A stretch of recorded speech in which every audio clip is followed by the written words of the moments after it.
What's up, everyone? It's me, your boy Ryan Flowers, aka Clutch Sports Talk, back in the house. It's been a minute, man. It's been a while, almost 2 months, man. I'm doing all right, man. Just sorting out some stuff, scheduling wise, and all that. But I am proud. I'm proud. I am proud to bring you guys another edition of Clutch Sports Talk. Some of you are probably getting an alert right now, like, "Oh my God, what's going on? This guy still exists." I am still around, man. But I don't know. I mean, it's so much to go over. It's so much stuff that I've missed. I've been staying afloat on what's going on with sports, but I definitely want to get into what happened over this weekend with a couple things as far as the NBA Finals, of course, the U.S. men's basketball team losing to Nigeria, and the Dustin Poirier and the Conor McGregor fight. I have some thoughts about that. So without further ado, man, let's just get straight into it. So sit back and relax and enjoy the show. This is Clutch Sports Talk Live with me, Ryan Flowers. Let's go.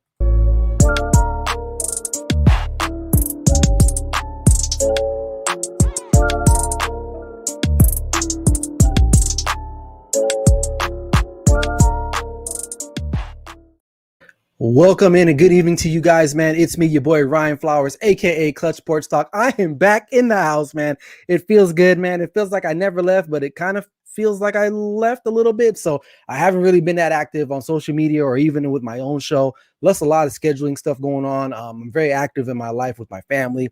I got, kids that I'm got taking the soccer here. I got youth football practice. I got all these things going on in life and work. So other than that, man, I am glad to be back. I appreciate you guys that are going to probably tune in and watch this later on in life, but I appreciate you guys. But I'm back. It's like, but where do I begin? There's so much stuff to talk about. I mean, the NBA playoffs have pretty much just blew by already. My boy Barry Grant in the house. What's up? Hey, what's up, bro? It's just so much to talk about. I mean, we just had the Euro and soccer finish yesterday. England losing to Italy. You got the Copa finals between, I think, Brazil and Argentina.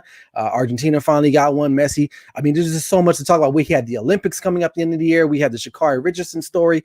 All these things, man. I got a lot of catching up to do, but to kind of pace myself just a little bit, I just want to talk about a few things tonight. We're going to keep it moving tonight, but I appreciate you guys. Hey, but before you guys, let's start listening to the show. Make sure if you don't subscribe to me on YouTube, go ahead and do so right now. Go ahead and hit that notification link. It gets you updated on everything Clutch Sports Talk related. I'm going to be working on getting some more content out there for you guys to enjoy. So be on the lookout for that. Also follow me on Facebook at Ryan Flowers. Also on Instagram at clutch.sports.talk and on Twitter at clutch_talk, man. That's where you guys can catch me. And all that fabulous information is located right below that ticker there for you. So if you're interested in, go ahead and like and follow and make sure you share the content, and content, and make sure you get in that comment section tonight, man. We can keep these things flowing. So I appreciate you guys. But first things first, man, let's get into it. So last night or yesterday, the Milwaukee Bucks take game 3 from the Phoenix Suns. Giannis looking like a beast. He dropped 40 points, if I'm not mistaken. I think only like 3 or 4 of the players have ever done that in the NBA Finals. Shaq, I believe, was one of those guys. LeBron, and I think Giannis. So maybe only 3 guys. And the Milwaukee Bucks go on and defeat the Phoenix Suns. Now, a lot of people are thinking that the Milwaukee Bucks now are in the driver's seat. Well, they still have one more game to win to tie up the series, but that game is at home. And right now, we don't know what's going on with Devin Booker. But before I talk about him, let's talk about Giannis a little bit. Giannis, I mean, I don't have his stat line pulled up in front of me, but he played a remarkable game again, leading his team to victory. The Suns just did not have the mojo. But there's some controversy with that game last night because the head referee last night, I believe, is Scott Foster. For those who don't know, him and Scott Foster and CP3 have a relationship together, and it's not a good relationship. In the last, I believe, 11 to 12 playoff appearances or games that CP3 has played while Scott Foster has refereed, he's 0-11 or 0-12. So there was some snide remarks made after the game in regards to CP3. He just basically knew from the get-go he probably wasn't going to win that game. Now, is this a conspiracy? Do the NBA Finals, does the actual league come back out and say, you know what, we want to put Scott Foster, and maybe if there's a game 7, if that's the case, put all your money to a Milwaukee money line straight up, okay? But who knows? So let's get back to Giannis. So Giannis, he gets a lot of flack, and I'll be the first to admit I do not consider him still a superstar. And some of you are probably thinking, why? I mean, he's literally the guy there. I mean, yes, he's the guy, but here's the thing with Giannis. There's flaws for every great player that we can arguably talk about. I mean, literally. I mean, we can go on and on and on and on. So, but I'm not going to do that. He's a great talent. He's a great find. And remarkably, I was listening to the Colin Cowherd show today, and Nick Wright was filling in for him, and he actually had a really good take on him. Giannis is a lot comparable to Lamar Jackson in the sense that very, very talented. Guys are, gifted athletes, gifted players, can win you a game, but something is missing about these guys. And even if Giannis does win a championship, and Chris Broussard came on there today and was talking about if he does it, Giannis this will be one of the greatest victories in finals history during the super team era. But here's the deal: the Phoenix Suns are not a super team, so it's not like Giannis is going up against those Warriors teams with Clay, Durant, and Curry and Draymond and Iguodala. Like, those are super teams. Devin Booker, he's a good player. He hasn't arrived all the way yet. Chris Paul, I don't want to say he's in the twilight of his career, but he's on the downturn.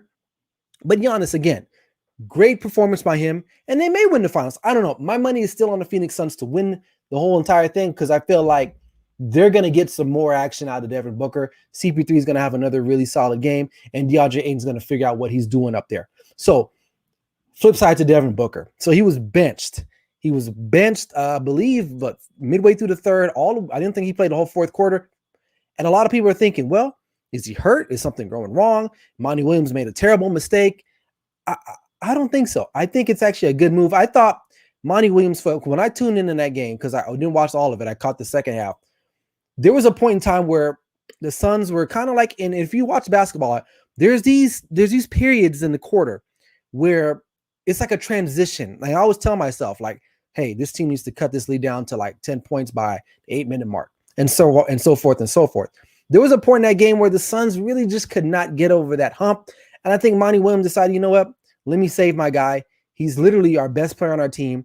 He doesn't have the juice tonight. I think he only scored, like 7 or 10 points, if I'm not mistaken. You guys let me know. But he didn't have it going. It is what it is. Let me shut him down. He's dealing with the broken nose or whatever's going on with him. Let me shut him down, get him reinvigorated. And honestly, when you watch the game, Devin Booker was not sitting on the sideline sulking. He was still engaged in the game. He was still trying to coach up his teammates, which is a good sign from a young player. So I don't think that Monty Williams made a bad decision. I thought he did a really good thing by just, you know what, the game's over. What's the point? What's the point of expending our best players' energy and time? Let him sit back, watch the game. Maybe he might learn something.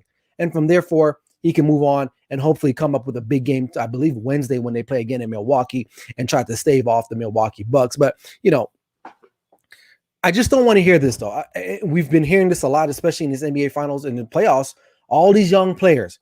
Yes, there are a lot of great NBA talented players, but a lot of these guys are not superstars. And I think the media and a lot of fans and fanboys are just swinging and, swinging from people's nuts.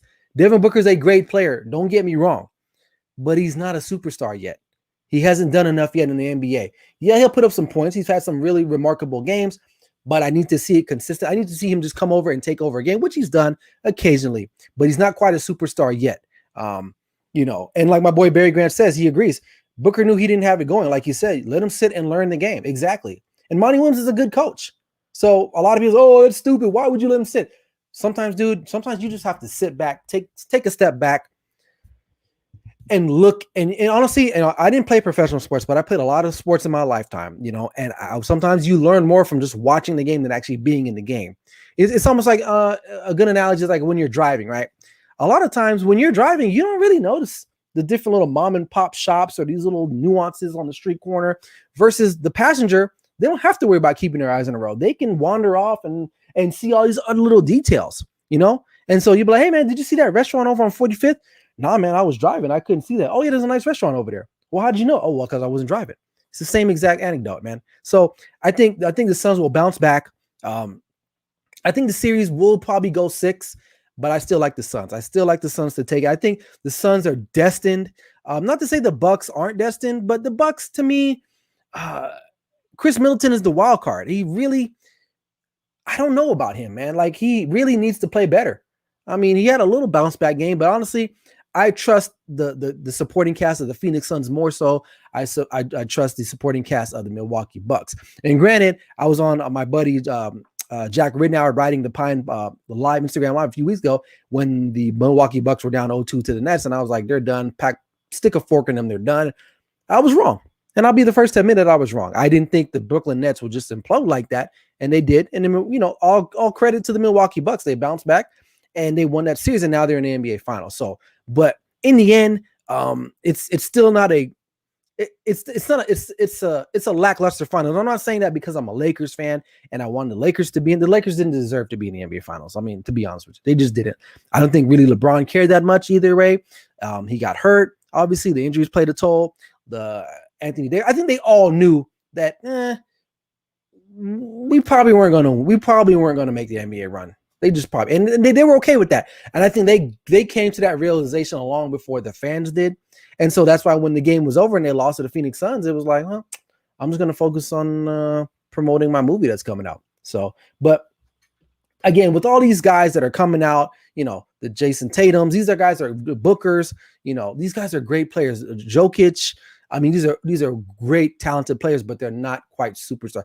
They don't captivate the minds and the hearts of a lot of people, such as like a LeBron, Kevin Durant. But the finals, to me, I'm watching it, but I'm not like, oh, I need to run home and must see TV. Like, I could probably still do some other things that are a little bit more exciting than watch the NBA Finals. And I'm being honest with you. And I have a sports podcast, and I'm telling you this because I'm being honest with you. And probably you're probably thinking like, yeah, I probably would rather rearrange my sock drawer than probably watch some of these finals, because at the end of the day, do we care if Milwaukee wins the NBA championship? No, we don't. Only the people in Milwaukee will care. Phoenix, the same thing. These are not big market teams. They're not big marquee teams. So, and then the whole thing with Giannis, a lot of people think that he might leave. I doubt it. I think Giannis is perfect where he's at. He fits what they want to do in Milwaukee. He's not a big radar type of player. I can't see him playing in LA. I can't see him playing in New York or even Miami, any big market, because the scrutiny. So, but if he wins the NBA Finals, great. That congratulates to him and the Milwaukee Bucks, and vice versa for the Phoenix Suns. At this point, it really doesn't matter to me who wins, but I still think the Suns will probably end up winning the NBA Finals anyway. But let me know if I'm wrong. All right. Sticking in basketball. Okay. I've seen a lot of mixed reviews on this. For those of you who don't know, I believe it was Saturday or Sunday, the U.S. men's basketball team, national basketball team, opened up their like exhibition games before they actually start, make their way to the Olympics in Tokyo, hopefully at the end of this month.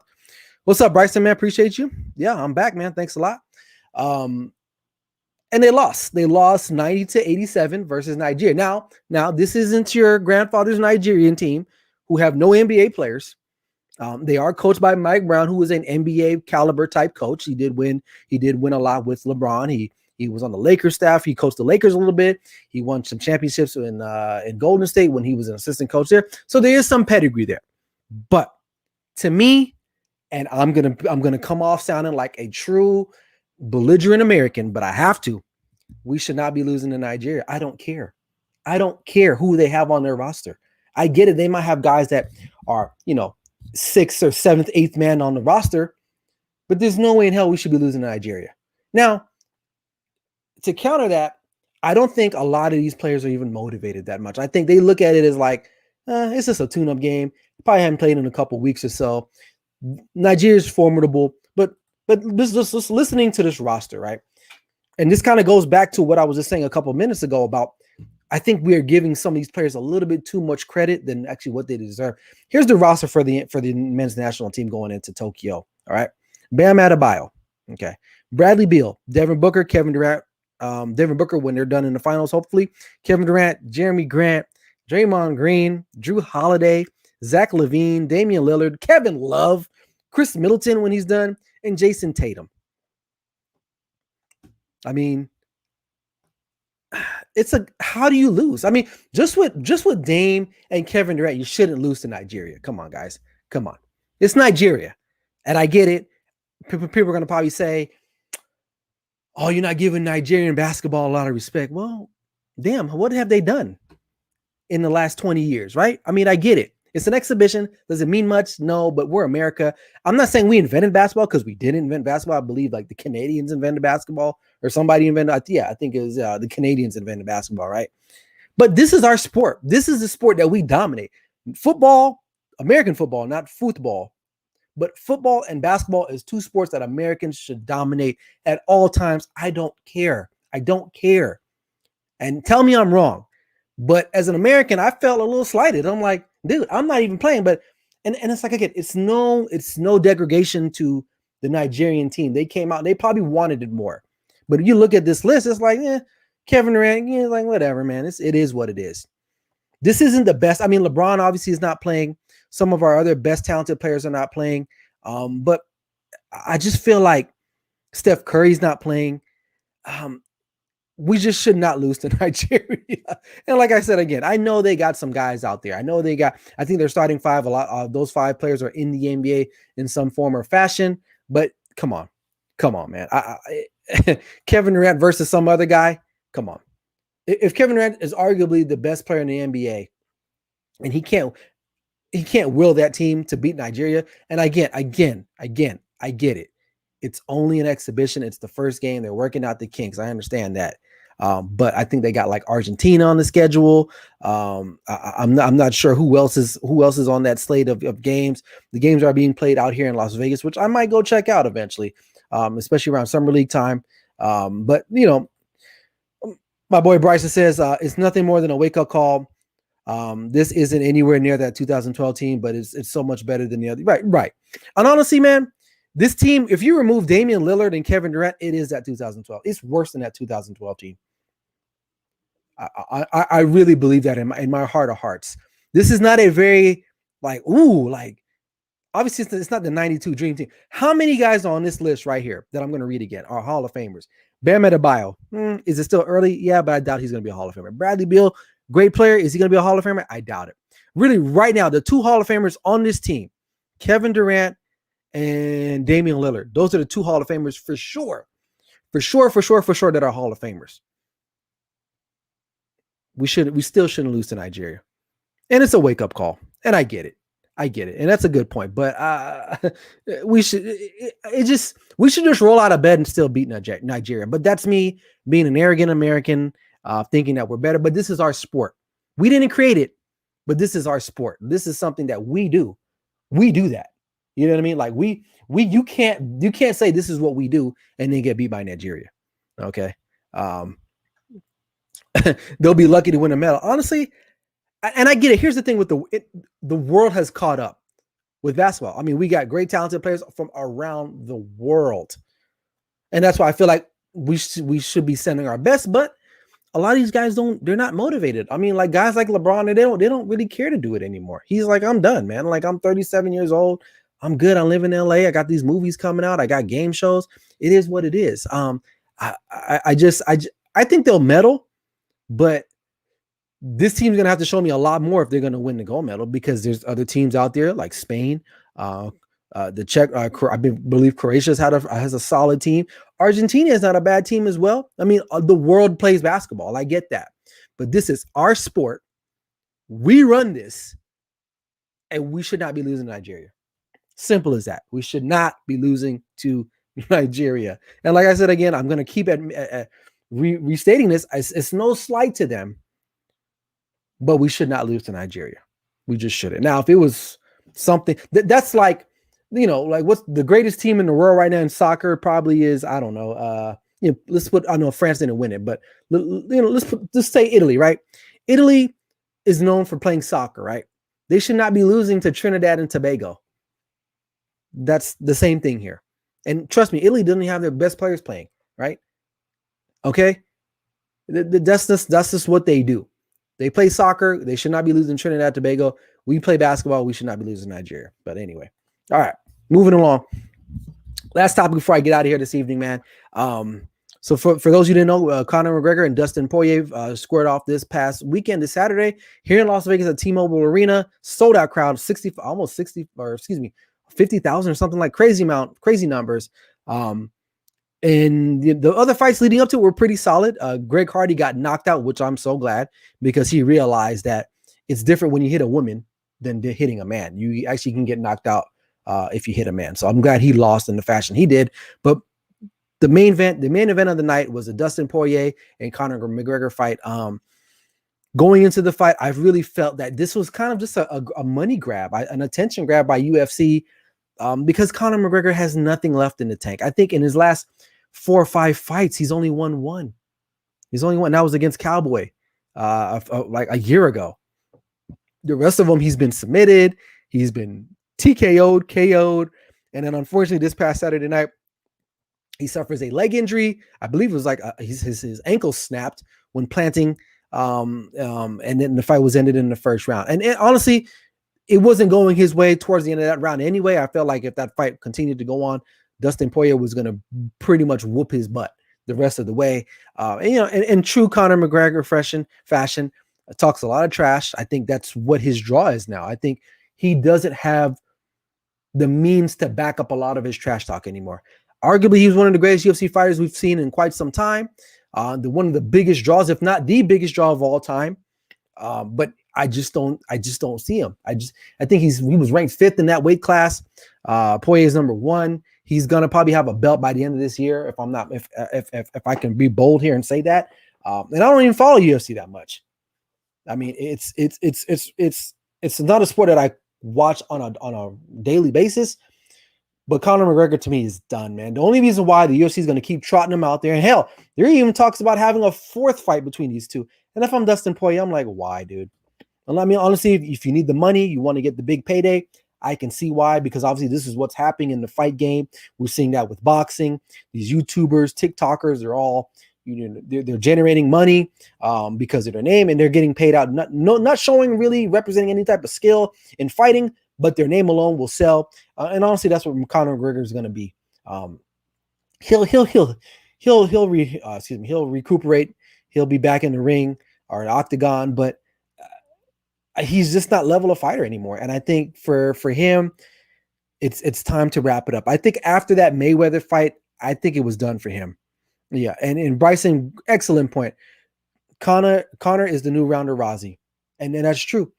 Their character itself, it outgrew them. Like their character alone is still good enough. Because honestly, if Ronda Rousey decided she wanted to come back to UFC, people would pay for that. They absolutely would, and people would go see that. But we know she's not that good anymore. And I think the same thing goes for Conor McGregor.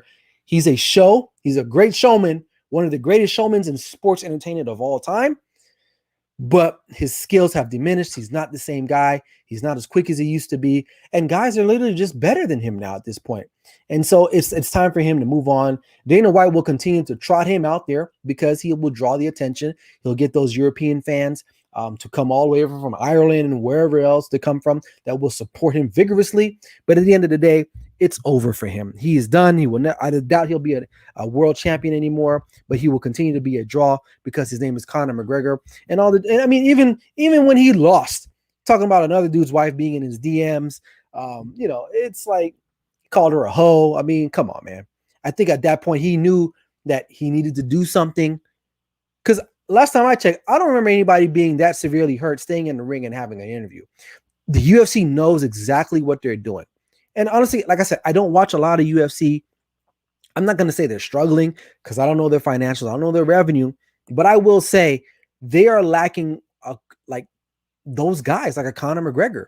Ronda Rousey was that person for quite some time in the women's ranking.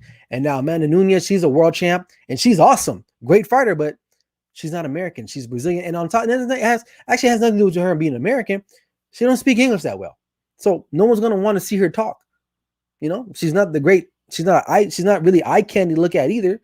Not to say Ronda Rousey was any much better, but there's no marketability around them, right? John Jones can't stay out of trouble.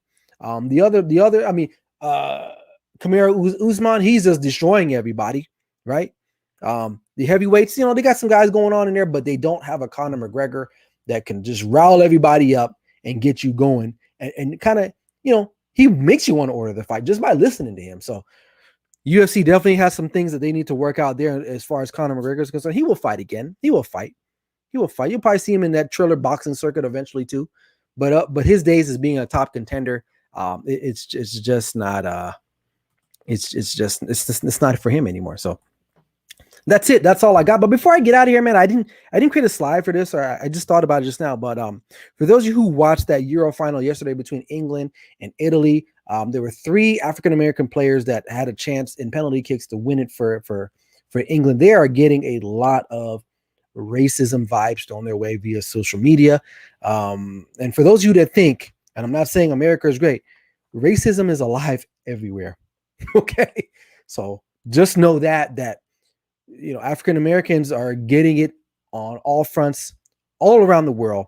And honestly, Europe, and particularly England, has not have a they do not have a good status or resume in regards to treating African American players. I've seen bananas thrown at players, all kinds of racial epithets and slurs. So I just continue to pray for those guys. I believe they're what was their name? Sancho. What was the other guy's name? Rutherford. I forgot his name. I forgot their names, but they are definitely going through it right now. And Suka, I think his name was the young man that missed the final kick at the end of the game, which would have helped England stay in the penalty kick game. But we talk about race and race relations in America, but trust me, it's going on all over the world. And I think, people need to just look at that and stop pointing fingers and just say, you know what, racism is alive. It does exist, but in places like in Europe and other countries like that, it's deep and it's heavy.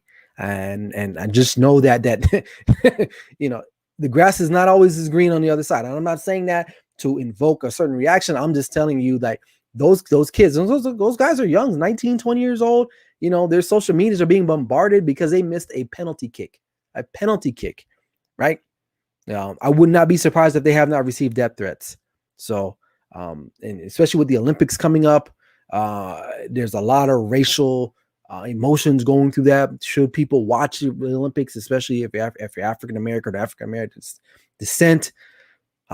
Should you represent a country that does not represent you? There's a lot of stuff going on, and to each its own. And I can appreciate everyone's stance and opinion on that. But look, if you feel like you need to represent yourself by participating as an American, then so be it. I'm not going to hate you. I'm not going to dislike you.